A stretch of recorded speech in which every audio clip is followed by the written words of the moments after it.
We're taking you right from midweek to the weekend where we look at some of the EPL matches that are going to happen, the tough matches. We're going to give you the quiz and then you come with your answer and we'll handpick you and then we will give you your prize. So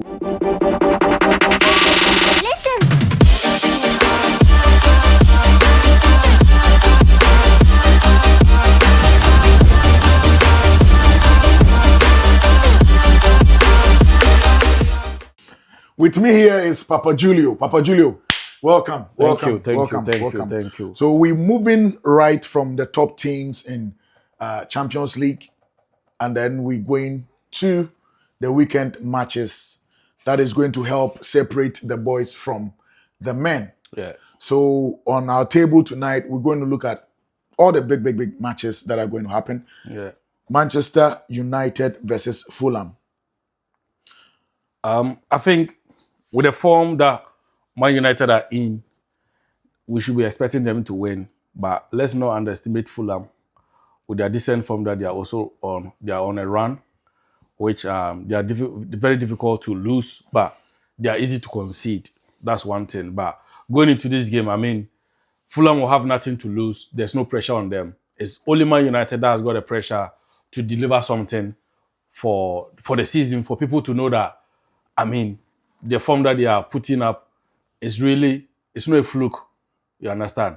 Yeah. Beating Man City at home and then going to the Emirates to get that 3 points is massive. So they need to match up with the third game on a row because let's not forget, that guy still got his mop hair. He needs to shave it. And now he's got 3 games to go. So, I mean, it's going to be a massive game for United because they are playing at home and then they won that 3 points. I mean, Fulham also won that 3 points, but they have got nothing to lose. And in recent games, we've seen how Fulham and Man United have gone toe-to-toe in games where sometimes we always see that referee's decision goes against Fulham in those games. But this time around, we are not going to do well on that because we don't know what's going to happen with the referee's decision. But I think United has got more of their, quality in their locker to win this game. So I think I'll go for United win here. United win. Yeah. Okay. What's your perspective on the Carrick, Silva, right?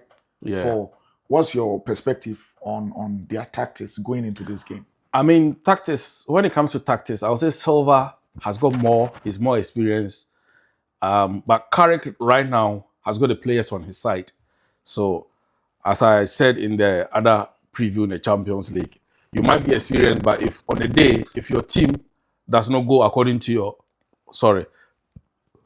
if your team does not go according to your game plan, you will fumble, you will struggle because no matter how experienced you are not on the pitch. It's the managers that are on the pitch that are doing the job. You understand?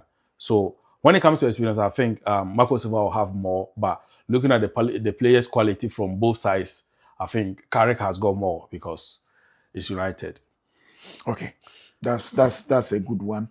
So let's talk about your Liverpool. You're playing home against Newcastle.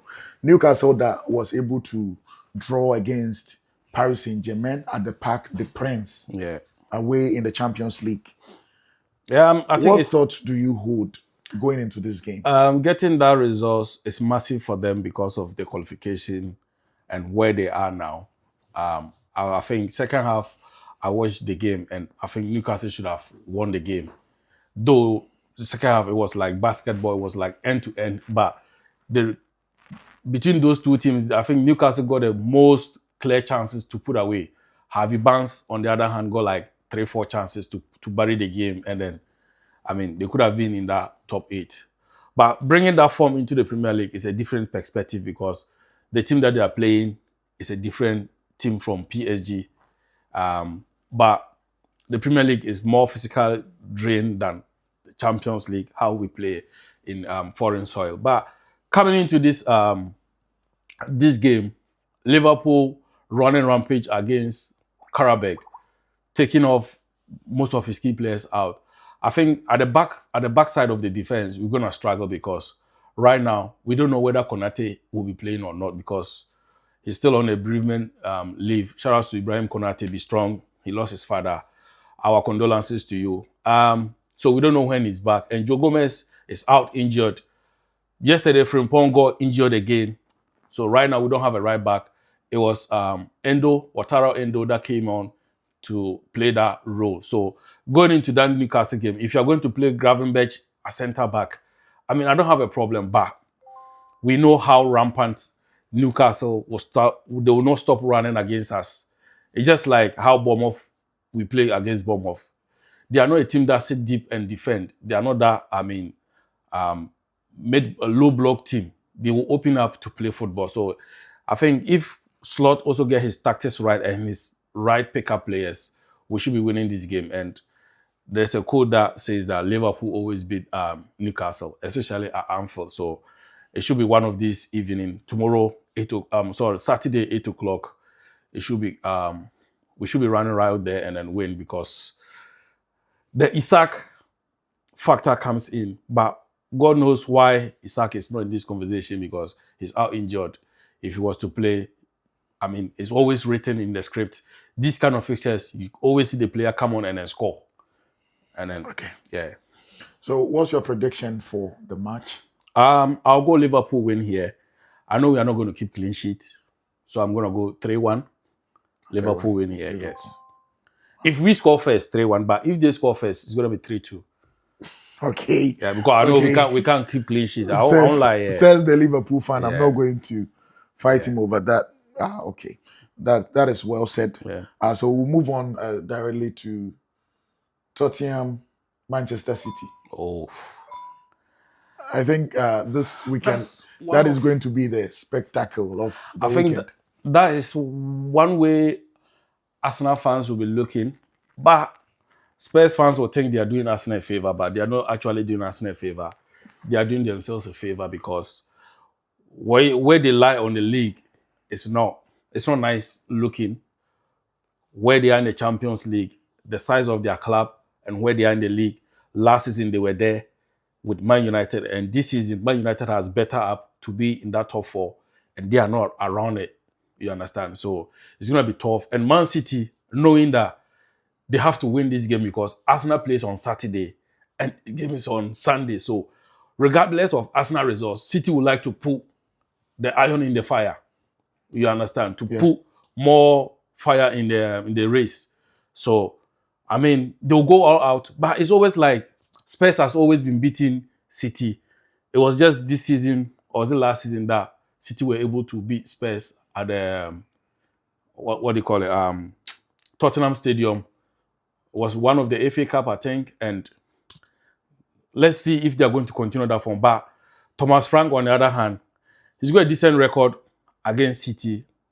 Lost a couple of them, but when needed, he's always twisted things. But I mean, this is a Tottenham side that we don't know when they turn up. We don't know when they will not turn up. So for me, I think City best results will be a draw. So where do you stand? Going into this game, we know that Thomas Frank has a lot of pressure on him. Yeah. Because the board is stressing that he gets the result. Yeah, sure. Now here is Pep Guardiola, who is preparing. He's preparing to leave the EPL on a good note. On a good note. Yeah. On a very high note. Yeah. And then now he knows that he's 4 points closer to Arsenal. Yeah. So going into this game, in terms of the managers and what they are going to put in, where do you stand?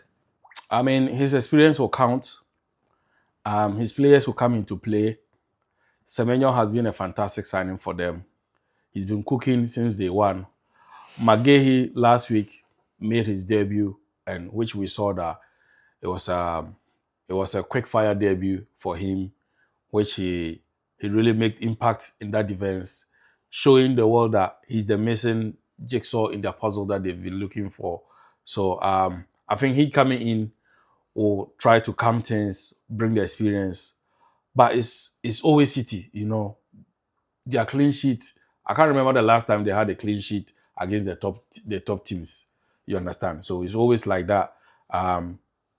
They beat Wolves 2-0 at the weekend, where we're expecting Wolves to maybe be a surprise package to them, but they couldn't even threaten them. So getting that clean sheet against Wolves is usual, it's normal. But to go to Tottenham Hotspur, I mean, Tottenham on the bad day they can be toothless, and then yeah, I think the pressure is on Thomas Frank, but experience counts here. And if only he wants results, he must know how to start the game and how to finish. If he panics and go and start the game like how he did at the Emirates, then he's gonna get whooped on the backside. Yeah. All right. So talking about McGahey, he's been fantastic, but that is just in one game. Yeah. In your view, Yeah. do you feel that there is any room for a comeback for Manuel Akanji, who was loaned out to Inter Milan? He's also impressed there. He's been fantastic, but they haven't signed off a deal fully for his move from Manchester City to, and then with McGahey coming in, he's played just one match, Yeah. but then you could feel his impact. And then City has been struggling when it comes to that position in particular. Akanji has been with the side. He's been with the players, like his colleagues, for some time. I think first of all, I would say if it's not for a family reason or personal reason that he wanted out, but it's the club that wanted him out, he's always got a chance to come into that team. But if it was a club decision or the manager decision, he should go on loan, then I don't see him coming back into the team because, one, unless maybe Pep Guardiola is leaving, if you are not a young player and you go on loan, Pep doesn't send players on loan and then bring them back into the team and then start using them. Once you are gone like that, you are gone. We saw Kyle Walker mid-season last season, January, same time, went to AC Milan loan. When he came back, what happened? He left the club in the summer. So, I mean, it's always like that. But if he is to come back, if Akanji is to come back to City, I think there's always a room for him because for me personally, I don't think, what's the name? Diaz. I don't think he's better than Akanji. I don't think he's better than, what do you call it? McGahey. I don't think he's better than Gavido. It's just that Portuguese coat around him. If that guy was from, I mean, he should be playing Sri Lanka League. All right. He's been porous for the last 4 years. I won't lie. When he came in, his first 2 seasons, he was fantastic. He was fantastic. But now, go back and watch City goals that they concede. How his body shape. He's been like his form is just like Van Dijk. Positioning, how to position yourself to make a run. He's always getting it wrong. I don't know if it's got something to do with age or his comfortability that he now wears a captain armband, knowing that mostly he's the leader at that centre back, but he's not commanding. Yeah. Okay, that's valid. Those are opinions and views shared by yourself, and I think it's pretty valid. So we move on to the London Derby. London Derby at the bridge, where my darling Chelsea, at 5:30 p.m. they host West Ham on Saturday. All the chicken and chip shops will be full on the Fulham Broadway. Let's not forget. Yeah, so Chelsea West Ham. I've always said this, that since he came into the Premier League, he's not traveled away from the Premier League. But we saw his first away game in the Champions League or as a Chelsea manager, where he went. That was the first time he used his passport since he came back. Went to Napoli, visa free, thinking he's going to get some pizza. He couldn't get a pizza. He added beer on top and then brought 3 points. So going into this game, the momentum is there. And I don't know why he made those starting lineup. Whether he had eye on the West Ham game, that was why he went that way. I don't know. But as it stands, I think they've got too much for West Ham. Nuno Espirito Santos, we know him how he plays against the Big Six. And then with the last 2 games that coming from those wins, I think they should also have confidence. But I know him, he's a manager in this game. He's not going to go and open it. He's not going to open at the black market there He's not gonna open a doom market there. He's gonna just keep low block, mid block. Counter attack is what Chelsea should be expecting. Joe Bowen and Sinisteras will be running down the wings like Mo Salah when he used to be Mo Salah back in the days. Yeah. So I mean, it will be surprise package. One again, there's pressure on him. They can pretend there's nothing to lose from them in this game, but there's pressure on them. But I mean, losing to Chelsea is no a shame. Though it's a London derby, which with their position that they are, they must win this game or they must get a draw from this game to keep their momentum going if they want to survive. But if they are going in aggressively, like do or die, they have to win this game, then they will come home with a KFC bucket full of goals from Chelsea. Yeah. Okay. Looking at Nuno. Yeah. Nuno has been under pressure for some time now. Yeah, sure. And then that is what caused him to do all he could to come with the Let me result. ask you this. Nuno, Thomas Frank, and Slot, who is most under pressure? It should be Thomas Frank. Okay, you It go should on. be Thomas Frank. Okay, you go on. Yeah, it should be Thomas Frank because everyone is looking at him and then everyone is thinking that with the players and the quality that he has, he should be able to do more. Yeah. At least, if not for anything at all, Slot is still eyeing the top 4 position, and Yeah. I think he's still working on it. Yeah. So, in my view, he's under pressure because he's won the title before, Yeah. and so he raised the standard and the bar for himself. So everyone is looking at him to keep momentum and keep on holding on to the league because he's Okay. defending it. That is where his pressure is coming from. Yeah, and the amount of money that he spent. Yes. And then the quality of players he's sending them out and he's bringing rubbish in. It all smells out on that. So But and yeah. it's a lot. You better watch out yourself. But I don't think he's Saturday, 8 o'clock. from my That is where your lifeline starts. in my view, he hasn't brought in By 10 o'clock, if you don't clock that 3 points, 3-1 goals, and it's lot, I'll be knocking on your door on Monday morning and you'll be out on Tuesday morning.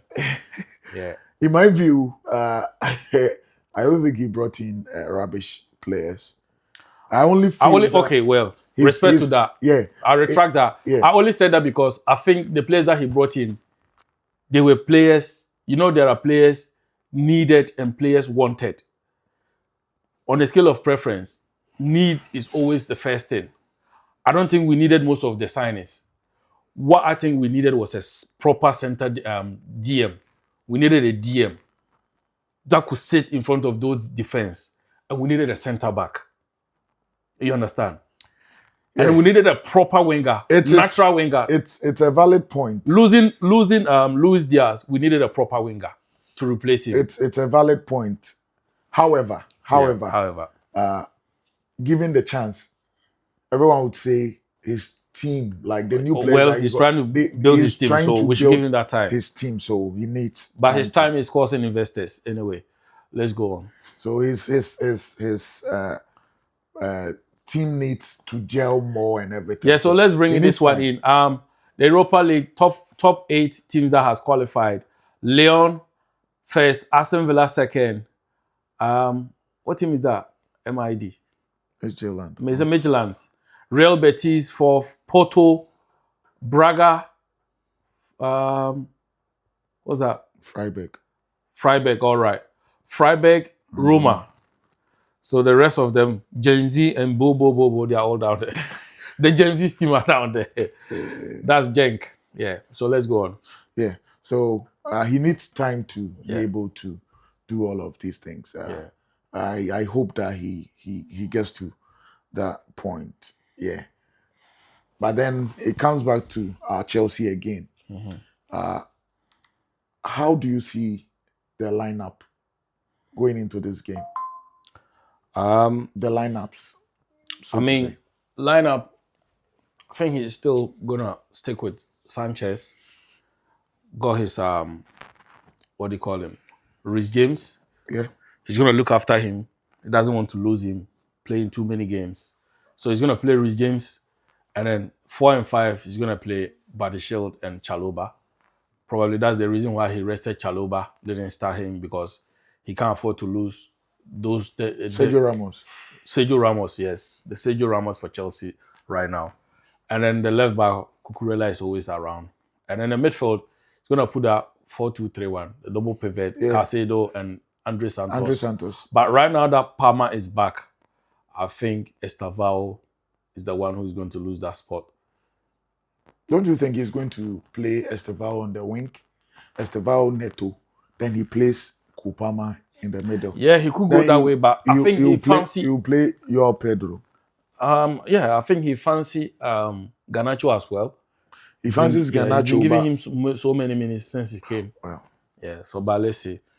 So let's go to the Arsenal one. Let's see. Arsenal versus Leeds. Oof. Arsenal versus Leeds. And Leeds are playing home. Oof. That is going to be the last teams, like set of teams that we're going to talk about.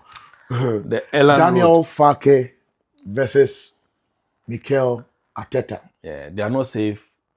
They need that resource. And Arsenal, they know right now, any Arsenal fixture is under pressure for Arsenal. So if you're a manager and you are sensible and you are wise, you should know how to stifle them and then let them break their own back. And then you get the results you want. If you went for a draw, you don't go at them. Sit deep, confuse them. The set pieces will come, but mastermind them. Also know how to deal with them. Once you know that and you are able to deal with them on the set pieces, take them to extra half time, no goal, come second half, do the same. I mean, you get tired, so you start ringing in changes. Once you get those changes done, I mean, you start going at them because they will start coming. They also get tired. They also try to make changes. And we know that in games like that, the more you make changes, the more the rhythm changes. The rhythm of the team, it changes because how me and you started the game, the cohesion that we are having. If I'm going out and another person is coming, you have to build that cohesion. Yeah. Though you are a team, you know each other, but in particular games, you build cohesions according to how the opponent set up against you. So I think it's going to make the game expand for Leeds if they're going to go the way I'm saying. I might be the best coach the way I sound, but if you listen to me, Daniel Farke, it might work for you. If you don't listen, it might help you. But it is what it is. So Arsenal, they have to go for it. They have to go for it. They don't have to play like how they played against Liverpool, try to be cautious of not losing or dropping points. How they played against Forest, try to be cautious, no losing points. How they played against Man United, they got panicked. Especially started from the manager, how he started his changes. The players on the pitch got panicked. When it was 2-2, they got panicked. You could see the reaction of how them not celebrating that goal. It's like, they were like, by force, hook or crook, we are beating you. That's not how football is played. United were calm. United were calm. That's why everything fall in their places. Because Arsenal were rushing them. If you see that ball that Cunha got, it's because of the panic. How they rushed to close him down. And when they couldn't get the ball, what happened? He was left like 5 acres of land to carry the ball and then blast it into the net. But you know that ball is still inside our garden. It came and fell here. All right. I don't know why you are roasting. No, it's all for banter. Football is for banter. That's okay. Yeah, I roasted you. I roasted Liverpool. So you are Mikel. You are Mikel Arteta. All right. You are Mikel Arteta. Okay. Eze Martin Odegaard going into the game against Leeds away. I'm not letting you finish it. Any day of the day, any day of the time, 7 days in a week, 7 Sundays of the year, I'm going to start Eze ahead of Odegaard. Odegaard is like a snail. He's like a Google search. His head is always down. I don't know what he's searching for. When people are making run, he's not spotting them. Madueke is running, he's not spotting him to even lay a pass. He's always going like that. Because of the captain armband, his hand is always like that, and he's always like that, searching. I don't know what he's searching on the ground, but I mean, I'll start Eze anytime. Eze doesn't play with his head on the ground. He's always looking up passes, you know. Eze is like ChatGTP. He's always ready for improvise and then command, just issue the command, and then he will start distributing. So I'll start Eze ahead of Odegaard. I mean, some Arsenal fans does not agree with me whenever I say this, but in Odegaard's absence, most of their the attacking creativity, goals, and assists that Gyökeres got all came from what do you call him, Eze. But since he came back, because he's the captain, I mean, it is what it is. All right, that's well defined. So you are Daniel Farker going into this game. Yeah. Ilya Gruev, Ao Tanaka. Who are you starting? Oh. Because Stark is always Anton Stark is I'll go Anton Stark and Tanaka. Tanaka. Yeah. Yeah, but of late he has been playing Ilya Gruev with Stark, and they have been doing the job. So Ao Tanaka comes from the bench. But then when you look at Tanaka, he has everything in his game. Pace, positioning, shooting. I think that guy, work rate, everything. That guy, is he Japanese, right? Yeah. I'm not surprised. Ao Tanaka is Japanese. Because these Japanese players, shout out to my Japanese fans who are watching us. I mean, they are very technical. That's the word. They are very technical. They are technically gifted. That's why they are very crafty. Aside football, they are very crafty. You know, player like Wataru Endo, even if you put him in pole, because of his height, he can even be a goalkeeper. He can do anything that you ask him to do. This guy at Brighton, what's the name? This guy. Bring your name. He's very popular now. Yeah. Oh, I forgot his name. He's a winger. We'll get it. Yeah. Our producer will get it for us. Producer, get it for us. That winger at Brighton. Japanese winger. Winger. I forgot his name. Is it? It surprises me. Producer, you getting it for us? Anyway, let's go on. Yeah, so you see that guy, very technical. He knows how players' body read when balls push to them. So I'm not surprised that guy. Mitoma. Karo Mitoma. Yes. Mitoma. Yeah, so Mitoma, you see him, and then there was one at Arsenal. I think he left. He's a defender as well. He's also a ball-playing career centre back who can even play right back as well, a left back. Tomiyasu also. Tomiyasu, yeah. So, I mean, the work ethic is also there. They don't get tired. It's because of the Japanese food. Maybe we need to start eating Japanese food. We'll start getting that center gravity balance in our body. And they don't fall easily. So, I mean, that's why Daniel Farker side, he's been one of their forces when it comes to whenever they are chasing game, he brings him on. If he doesn't start, whenever he comes on, he does damage to opposition defenders. Yeah.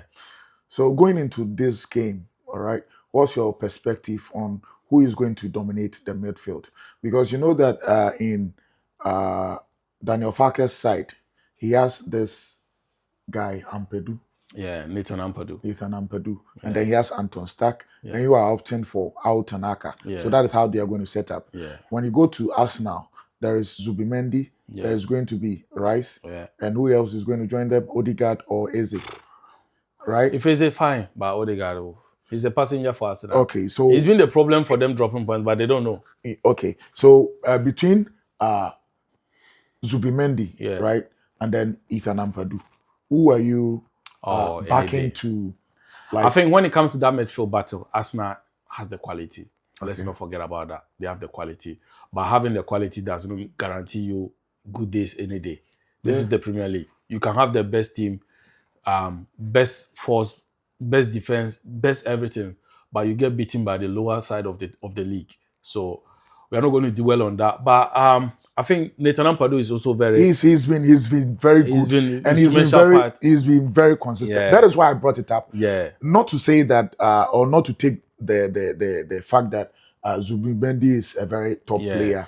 So the reason why I'm saying that Arsenal is going to be over this guy has been very consistent. Yeah. And now he gives them something extra. Whenever there is a throw-in, he goes and he throws these long throws into the penalty box. And I think... So I think the reason why I said that because they are not going to dominate that midfield in that Okay. game because Okay. they will likely to be the team to suffer in sitting deep with a low block. Okay. You understand? But it's going to be an interesting game because we got one team who is set pieces specialist, coming corners, free kicks. They know how to make their way. When the other side, Leeds are the best team, aside Brentford, the best team in the league when it comes to scoring Long from throws. throw-ins. So throw-ins, I mean, they are also good at causing chaos. And their throw-ins is not always the first ball. It's always the second ball that brings their goal. Yeah. So when they throw and you are opponent and you jump and you don't get the ball, or you get it and you don't get it right, just know that it's ole. They will get their shirt removed, and after they get yellow card for that. Yeah. So All right. yeah, All right. I mean, I've seen a couple of goals that they've scored from that throw in. So whenever they throw, their target man or their player that they are throwing the ball to doesn't jump. They pretend like they are jumping. They will let you jump, flick it, whatever is going. There are players around. Once they pick it up, bro, you All are right. dead. So before we wrap up, what are you going to say? I say the channel is growing. We like everyone, each one and every you that has been watching our videos, liking the comment section. Keep it fire, keep it boiling. But I've got a quiz for you right now. This is what we're gonna be doing. Every segment, we'll drop a quiz question, and then in our next video, we'll look at the comment section. Whoever that get the answer, we'll contact you, and then we'll drop something for you. We'll give you a package. So today the question is. Example, I am a player. I've played for Man United. I've played for Ajax. I've played for FC Barcelona. I've played for Inter Milan. And I've played for Juventus. Who am I? Let me know that player in the comment section. In our next video, we'll reveal the winner. We are out.